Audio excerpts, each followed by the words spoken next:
किसी भी कोने में रहता है, उनका सबका डीएनए एक ही है। तो भारत को हमने इसलिए एक जन, एक राष्ट्र और एक संस्कृति माना। ये हमारी विचार निष्ठाओं की पहली निष्ठा है। और कांग्रेस भारत को तोड़ने में लग रही है, इसलिए टुकड़े टुकड़े मेंबर इन भारत तेरे टुकड़े होंगे इंशाअल्लाह इंशाअल्लाह ऐसे कहने वालों को टिकट देकर चुनाव लड़ा रही है। और कांग्रेस पार्टी भारत के राष्ट्र के एकात्मता के साथ विश्वासघात कर रही है। ये बात स्वयं पित्रोदा के भाषण से बिल्कुल साफ हो गई है। वो निकल कर बाहर आ गई है। अब उसका इस्तीफा दिला दिया, कांग्रेस को अलग कर दिया।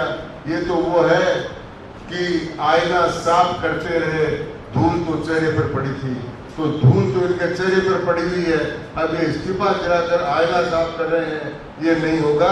तो मैं आज मेरा कहने का मतलब, भारतीय जनता पार्टी इसी वैचारिक पृष्ठभूमि को लेकर चुनाव में गई है।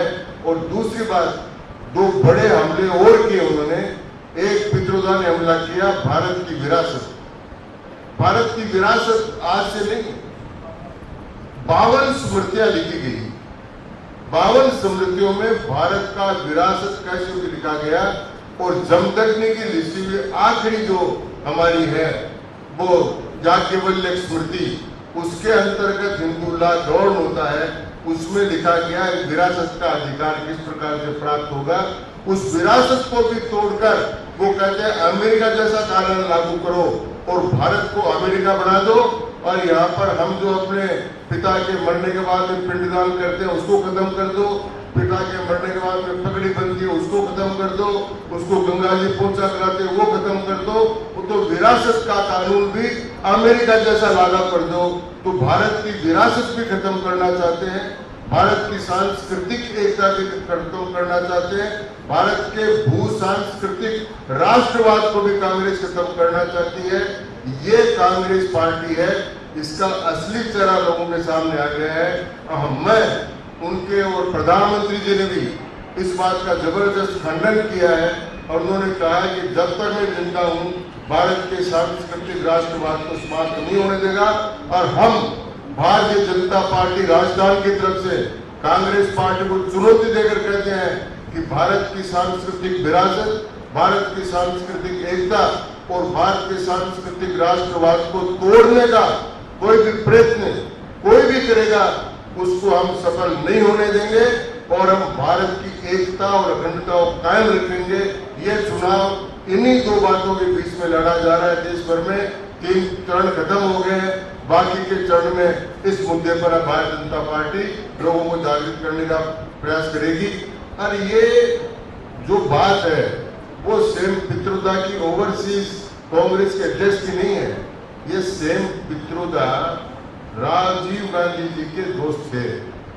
और ये प्रियंका जी और राहुल जी उनको अंकल सेम कहकर बुलाते हैं। अपने यहाँ सेम का दूसरा होता है, उनके उसका नाम सेम है। तो मैं सेम नहीं कर रहा हूँ, वो अंकल सेम कहकर उनको बुलाते हैं। तो अपने अंकल जो कांग्रेस के विचार पुंज है, थिंक टैंक है, उनके मुंह से निकली हुई बात कांग्रेस के हृदय से निकली हुई बात है।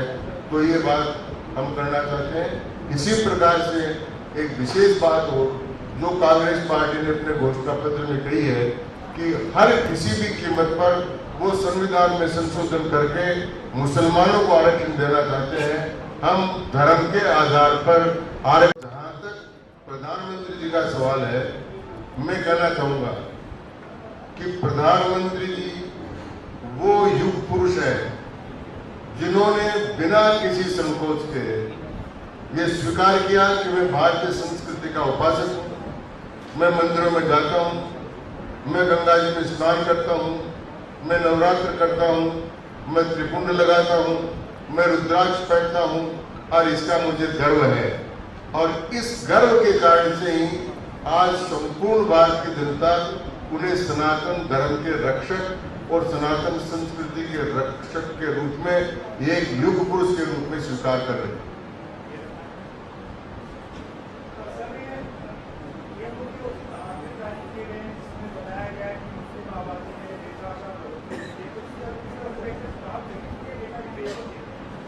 देखिए, ये डेटा जो रिलीज हुआ है वो रिलीज हो जाना चाहिए था, कारण कि जो अमेरिका जैसे देश या कई लोग जो भारत पर ही आरोप लगाते हैं कि उन्होंने सीए का कानून बना दिया, वो कर दिया, बाद में धार्मिक स्वतंत्रता नहीं है।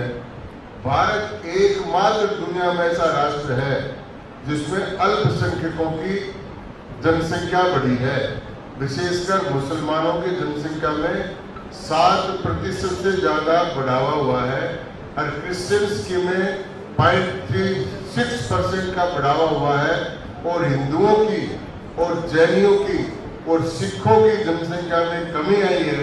वो इस बात का प्रतीक है कि भारत में भौगोलिक रूप से भी जनसंख्या में बदलाव का प्रयत्न किया जा रहा है, और इसलिए इससे भी सावधान रहने की आवश्यकता है। क्या जनसंख्या नियंत्रण कानून बनना चाहिए देश में, किस हिसाब से आबादी बढ़ रही है? देखिए, जनसंख्या नियंत्रण का कानून समय की आवश्यकता है, लेकिन उस पर कई प्रकार के वो हैं, तो अभी सरकारें उनको सामान्य नियमों के अंतर्गत जनसंख्या को नियंत्रित करने का प्रयत्न कर रही है, और उसमें प्रजनन दर में कमी भी आई है। तो अगर ये प्रजनन दर में कमी बनी रही तो फिर कानून की आवश्यकता नहीं रहेगी, लेकिन अगर प्रजनन दर में कमी नहीं आई तो फिर कानून की आवश्यकता हो सकती है।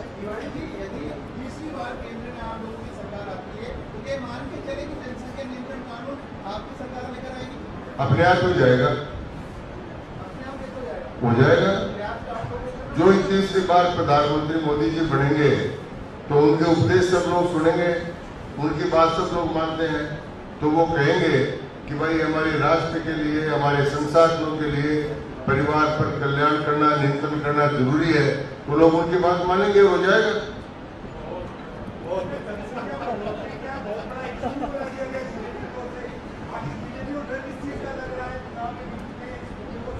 बीजेपी ने तो नहीं दिया, ये आंकड़े जारी नहीं किए हैं।